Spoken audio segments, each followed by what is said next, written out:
তাহলে মন্ত্রী সব কাজ ঠিকঠাক ভাবে করে এসেছো, তাই তো? আমি শুধু আপনাকে ওই কোষাগার থেকে মোহর সরানোর কাজটাই খুব ভালোভাবে করতে দেখেছি মন্ত্রী মশাই। আর বাকি সব কাজে তো আপনি লবডঙ্কা। গোপাল, মুখ সামলে কথা বলো, হ্যাঁ?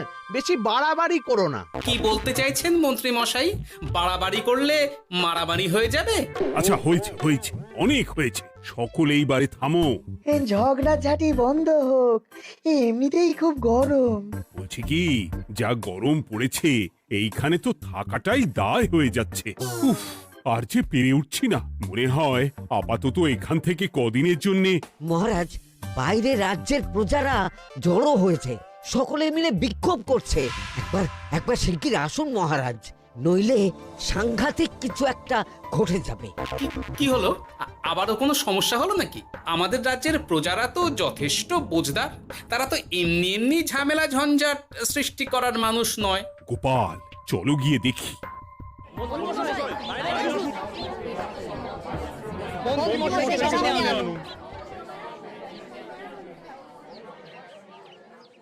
কি ব্যাপার, তোমাদের কি সমস্যা হয়েছে? এইভাবে বিক্ষোভ করছো কেন? মহারাজ, মন্ত্রী মশাইকে সামনে আনুন, তারপর বলছি কি হয়েছে না হয়েছে। সেরেছে। আরে, আমাকে ডাকছে কেন? আচ্ছা, বলছি তোমরা একটু শান্ত হও। আমি বুঝতে পারছি তোমরা কিছু একটা কারণে খুবই অসন্তুষ্ট হয়েছো, তাই সেই জন্য বলছি আগে শান্ত হও, তারপর বলো মন্ত্রী মশাইকে কেন খুঁজছো, উনি কি করেছেন? গোপাল দাদা, তুমি তো জানোই রাজ্যে যা গরম পড়েছে, তার জন্য খাল বিল পুকুর নদী নালা একেবারে শুকিয়ে গেছে, চারিদিকে জলের হাহাকার। হ্যাঁ হ্যাঁ, সে তো জানি। গত সপ্তাহে এই সমস্যার কথা জানিয়ে মহারাজকে অনুরোধ করে গিয়েছিলাম যে রাজ্যের বাঁধটা যাতে খুলে দেওয়া হয়। কেন? আমি তো তোমাদের কথা রেখেছি। আমি তো দুদিন আগেই মন্ত্রীকে পর্যাপ্ত পরিমাণে মোহর দিয়ে বাঁধ খোলার কাজে পাঠিয়েছিলাম। কেন, উনি কি বাঁধ খোলেননি? সেইটা ওনাকেই জিজ্ঞাসা করুন। গত দুদিনে উনি তো বাঁধ খুলতে আসেনি, উপরন্তু আমরা ওনাকে ডাকতে গেলে উনি আমাদেরকে তাড়িয়ে দিয়েছেন। সে কি, এ তো ভারী অন্যায়। দুদিন ধরে অপেক্ষা করে আর না থাকতে পেরে আজকে আমরা এখানে এসেছি। এই অবস্থা আমরা কি করব? যদি আমাদেরকে আমাদের রাজ্য সাহায্য না করে তাহলে কোথায় যাব আমরা? ছি ছি ছি, আমি তো ভাবতেই পারছি না। মন্ত্রী, এই মন্ত্রী! মহারাজ, মন্ত্রী মশাইয়ের ব্যাপারটা পরে দেখে নিচ্ছি, আগে এদেরকে শান্ত করেই চলুন। মনে রাখবেন, প্রজারা একবার বিপক্ষে চলে গেলে কিন্তু খুব মুশকিল হয়ে যাবে। শোনো সকলে, তোমরা আজকের দিনটা একটু কষ্ট করো। আমি কথা দিচ্ছি, কাল সকাল হলেই বাঁধ খোলার ব্যবস্থা করব, ঠিক আছে? ঠিক কথা বলেছো তো গোপাল দাদা। দাদা বলে যখন ডাকো, তখন দেখো এই দাদা তার ভাইদের কিছুতেই নিরাশ করবে না। শুধু আজকের দিনটা একটু চেয়ে নিচ্ছি, ব্যাস। ঠিক আছে, আজকে আমরা চলে যাচ্ছি, কিন্তু কালকে কিছু না হলেই। কোনো কিন্তুরই জায়গায় নেই পুঁটির বাবা। আর তোমরা আর রাগ করো না। চিন্তা করো না, সকাল হলেই সাঙ্গ পাঙ্গ নিয়ে আমি বাঁধ খোলার কাজে নেমে যাব।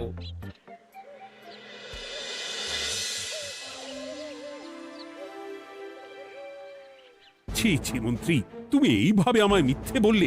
ভাবতেই পারছি না কি দরকার ছিল আমায় মিথ্যে আশ্বাস দিয়ে প্রজাদের সামনে নাক কান কাটার। মুখে কুলুপ কেন? উত্তর দাও।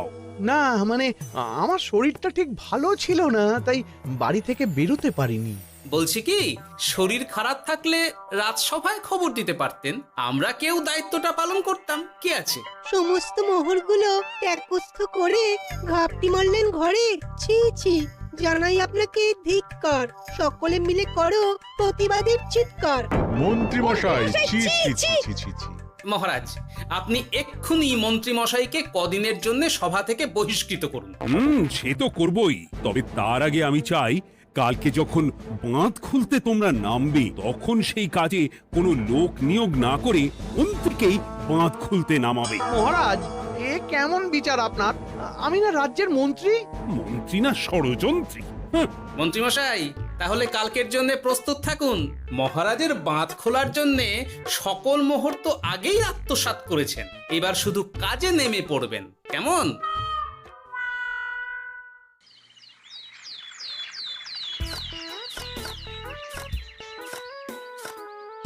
ওহ গোপাল, এইবারে ছেড়ে দাও, আর পাচ্ছি না। এত সহজে হাল ছাড়লে হবে বলুন? এই কে আছো? ওই শাবল কোদালগুলো দাও, আমি এদিকটায় খুঁচিয়ে দিই। সভাকবি, বিজ্ঞানী, এসো এসো এসো, হাত লাগাও। সবে মিলে করি কাজ, বাঁধ খোলা হবে আজ।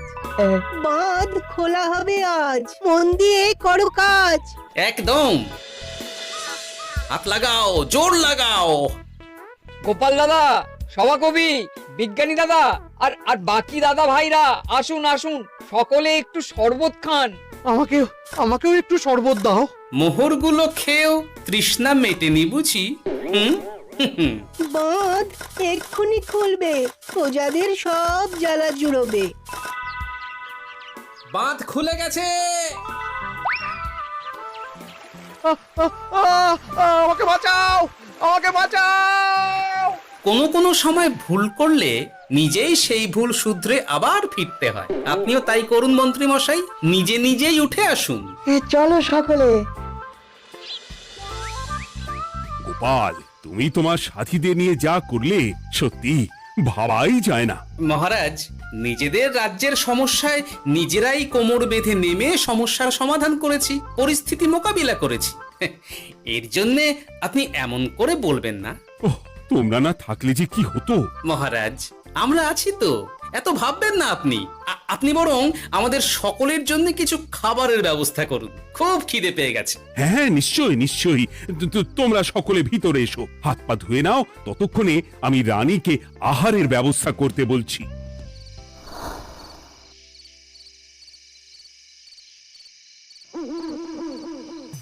ওমা গো, ওমা বাঁচাও, কি শরীর খারাপ তাই না লাগছে গো।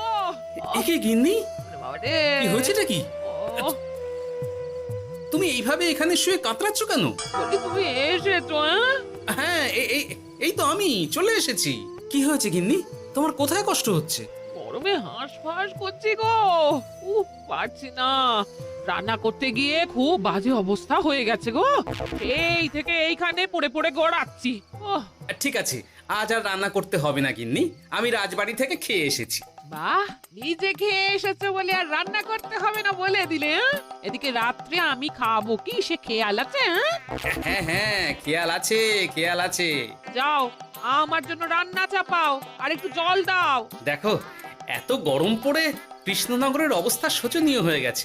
বয়স্ক লোকেরা কোনো কাজই করতে পারছে না। সত্যি তো, এই গরমে রান্না করাটা খুবই কঠিন গিন্নি। কি বললে? আমি বয়স্ক লোক? আমার বয়স হয়ে গেছে, তাহলে নিজে কি? এই না না গিন্নি, আমি তোমায় কিছু বলিনি। আমি গোটা কৃষ্ণনগরের সাধারণ বয়স্কাদের উদ্দেশ্যেই কথাটা বললাম। তোমার তো বয়স হয়েছে বলে মনেই হয় না গিন্নি। ও তাই বলো?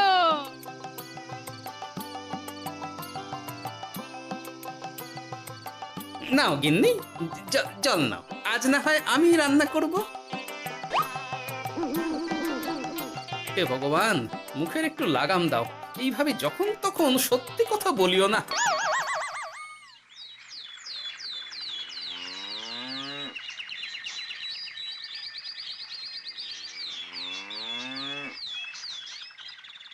গোপাল দাদা, ও গোপাল দাদা, একবারটি বাইরে এসো, মহারাজ জরুরি তলব করেছেন।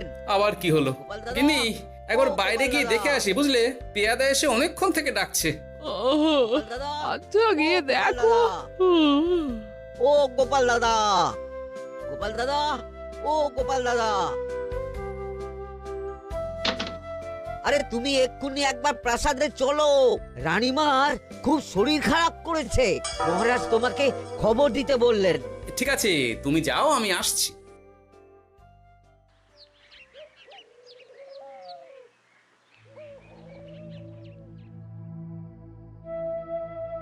গোপাল, কি হবে বলো তো? রানী তো দুমদাম করে ব্যারামে পড়ে না। মহারাজ, ভয় পাবেন না, আমরা আছি তো। বৈদ্যকে পরীক্ষা করতে দিন, দেখি সে কি বলে।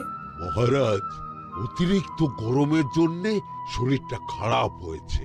আসলে উনি এই তীব্র দাবদাহ নিতে পারেননি।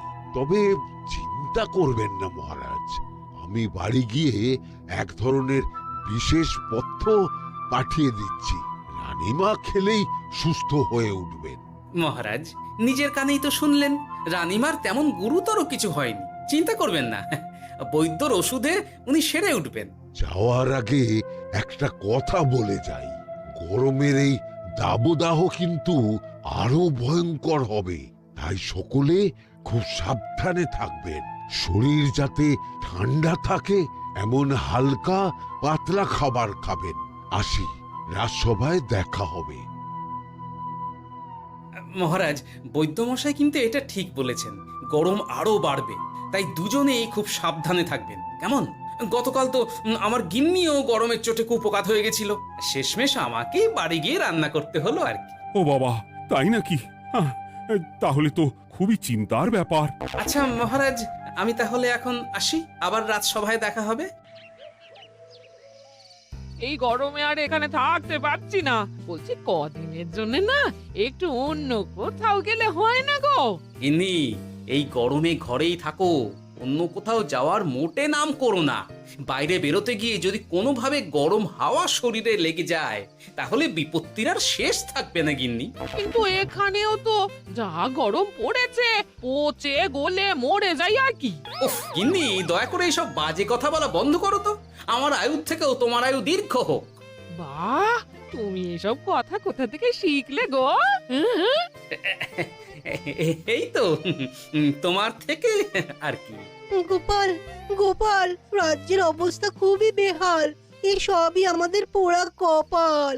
আরে সভা কবি, কি হয়েছে? তোমাকে দেখে তো মনে হচ্ছে তুমি কিছু... বিজ্ঞানী মহারাজ দুজনেই অজ্ঞান, ঘটি ঘটি জল ঢেলেও ফেরাতে পারেনি তাদের জ্ঞান। কি বলছো কি? তা তুমি এই ব্যাপারটা জানলে কি করে? গিয়েছিলাম একটু আগে বিজ্ঞানীর বাড়ি, গিয়ে দেখি লোকজনের ভিড় সারি সারি। সে কি? শুনলাম মহারাজ তাকে কিছু বলতে এসেছিলেন, তারপরে দুজনে বাইরে বেরিয়ে আসতেই অজ্ঞান হয়ে গেলেন। মহারাজ বিজ্ঞানীর বাড়ি গিয়েছিলেন, তাও আবার রানীমাকে ছেড়ে? রাজবৈদ্য কত করে বললেন এই সময় যখন তখন ঘরের বাইরে বেরোবেন না, কে শোনে কার কথা? আমার মনে হয় মহারাজ তেমন কোনো গুরুত্বপূর্ণ কিছু কথা বলতেই বিজ্ঞানীর বাড়ি গিয়েছিলেন। গরম কমানোর উপায় আলোচনা করতে হয় তো গিয়েছিলেন। আমাদের মহারাজ তো নিজের চোখেই দেখেছেন এই তীব্র গরমের চোটে রাজ্যের কি অবস্থা, কি অবস্থা। ঠিক বলেছো গিন্নি, আমার এই কথাটা তো মাথাতেই আসেনি। ধন্যবাদ গিন্নি, অসংখ্য ধন্যবাদ তোমায়। আমায় পরে ধন্যবাদ জানিও। হ্যাঁ, এখন আর দেরি না করে বৈদ্য মশাইকে সঙ্গে নিয়ে বিজ্ঞানী মশাইয়ের বাড়ি যাও। হ্যাঁ,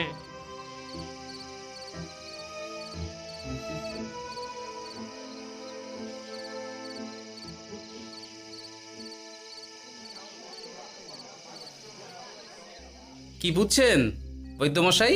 খুব একটা ভালো কিছু বুঝছি না গোপাল। দেখো, সত্যি বলতে ওই কৃষ্ণনগরের অবস্থা খুবই বাজে, তাই এখানকার মানুষেরা একে একে অসুস্থ হয়ে পড়ছে। বাইরের অবস্থাটাও তো ভালো নয়, বুঝতেই পারছো। এখন সান্ধ্যকালীন হাওয়াতেও গরমের তাত রয়েছে। দেখুন, রাজ্যের যা অবস্থা তাতে যদি রাজ্যের মাথা থেকে সমস্ত প্রশাসনিক প্রধানরাই অসুস্থ হয়ে পড়েন তাহলে তো ভীষণ বিপদ।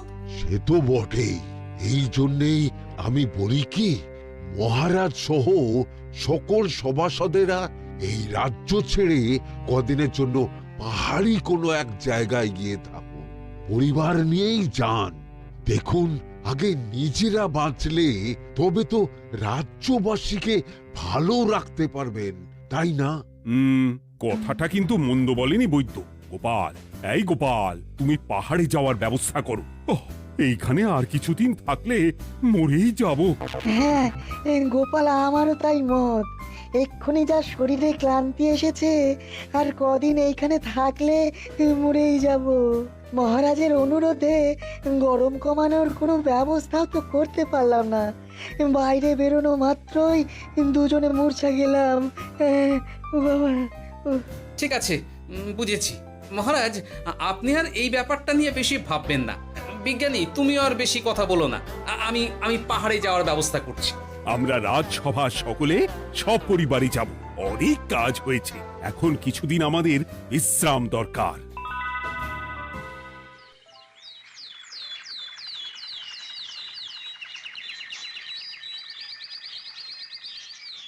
এ কি গোপাল, মন্ত্রীকেও তুমি আমাদের সঙ্গে নিয়ে যাচ্ছ? আহ, তুমি কি সব ভুলে গেছো? মহারাজ, আপনি খামোখা উত্তেজিত হবেন না। আপনার শরীরটা কিন্তু ভালো নেই। আর মহারাজ, আপনার রাজ্যে বাস করে আপনার থেকেই শিখেছি বিপদের দিনে পরম শত্রুকেও দূরে ঠেলতে নেই। গোপাল এটা ঠিক কথাই বলেছে। যতই হোক, উনি তো আমাদের মন্ত্রী, তাই এই বিপদের দিনে ওনাকে ফেলে যায় কি করে বলুন তো? সত্যি গোপাল, তোমার তুলনা নেই। ঠং, সবই নাম কেনার চেষ্টা। গোপাল চলো এইবারে রওনা দিই। বলছি খাবার দাবার আর জলের কলসিগুলো উঠেছো তো? হ্যাঁ, খাবারের পাত্রগুলো আপনার জিম্মায় থাকবে, আর জলের কলসিগুলো আমি সামলাবো।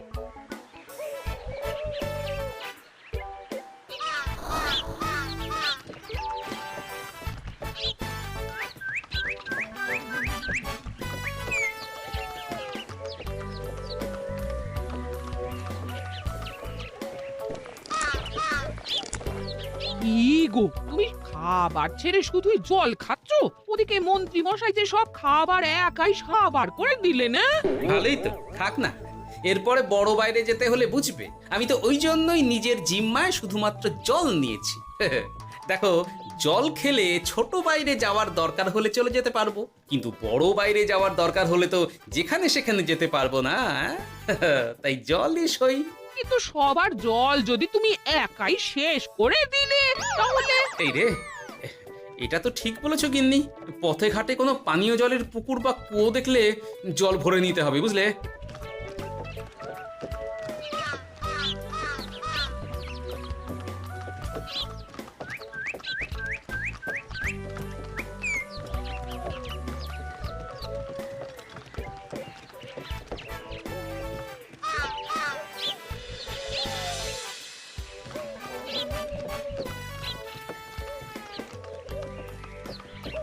সকলে আসুন, দেখুন দেখুন, মহারাজ আবার মূর্ছা গিয়েছেন। আসুন। সে কি, কৃষ্ণনগর পেরিয়ে এসেছি, এখন এই অচেনা অজানা জায়গায় এসে মূর্ছা গেলেন? গিনি, চলো তো শিগগির গিয়ে দেখি। কেউ ঘাবড়াবেন না, মহারাজের শরীরটা আসলে খুব দুর্বল ছিল তো, তাই মূর্ছা গিয়েছেন। তবে চিন্তার কিছু নেই, আমি এক ধরনের পথ্য দিচ্ছি, এটা খেলেই উনি আবার সুস্থ হয়ে যাবেন। ঠিক আছে বৈদ্য মশাই, আপনি তাহলে যত তাড়াতাড়ি সম্ভব পথ্যটা তৈরি করুন। হ্যাঁ, আমার এই পথ্যটা তৈরি করার জন্যে একটু জলের প্রয়োজন। একটু জলের ব্যবস্থা করুন তো। এ মা, বলি গাড়িতে যে এক ফোঁটাও জল নেই গো, কি হবে? এই গোপাল, তুমি একাই সব জল খেয়ে বসে আছো? হ্যাঁ গোপাল, এখন এসব বাদ দাও, চলো একটু জলের ব্যবস্থা করি। হ্যাঁ, খানাখন্দ, খাল, বিল, নদী, সমুদ্র, যেখান থেকে পারো জল নিয়ে এসো। জল ছাড়া এই পথ্য বানানো অসম্ভব। গোপাল, এ কি করা যায় বলো? দাঁড়াও, আমি একটু ছোট বাইরে থেকে ঘুরে আসছি। হ্যাঁ, খুব জোরে বেগ আসছে, ত্যাগ না করতে পারলে বুদ্ধি খুলবে না।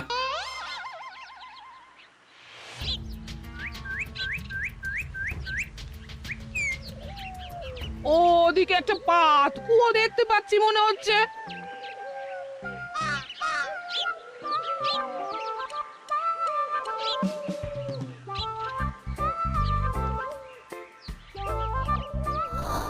জল কোথা থেকে পাবো? তবে কি জলের অভাবে আজকে মহারাজ সুস্থ হতে পারবেন না? রানীমা, ব্যাকুল হবেন না, আমি আছি তো। আমি থাকতে কিচ্ছু অঘটন ঘটবে না। সকলে শুনুন, বিশেষত মহিলাদের বলছি, আপনারা সকলে নিজেদের কাছে যত শাড়ি আছে সেই প্রত্যেকটা শাড়ি আমাকে দিন। আমি শাড়ি জুড়ে জুড়ে লম্বা রশ্মি বানাবো, তারপর সেই রশ্মিতে বালতি ঝুলিয়ে জল তুলব। দয়া করে কেউ দেরি করবেন না।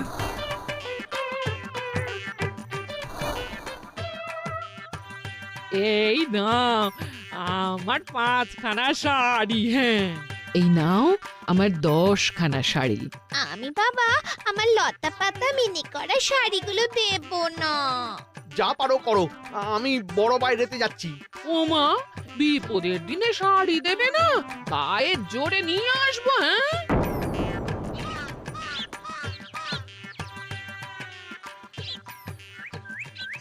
এ বাবা, এখনো কিছুটা কাপড় লাগবে তো। যা গভীর পাতকুয়া, সবার সব শাড়ি তো কাজে লাগিয়ে দিয়েছি, এখন কি হবে? আরে ওই তো কার একটা ঝোপের কাছে ধুতি পড়ে রয়েছে, যাই ওইটাই নিয়ে নি। এই গোপাল গোপাল, আরে করো কি ওটা তো আমার ধুতি। আরে আরে আমি এই ঝোপে বড় বাইরের জন্য এসেছি। আরে মন্ত্রী মশাই, বড় বাইরে করার সময় অযথা অন্যদিকে মন দেবেন না, তাহলে পেট সাফা হবে না।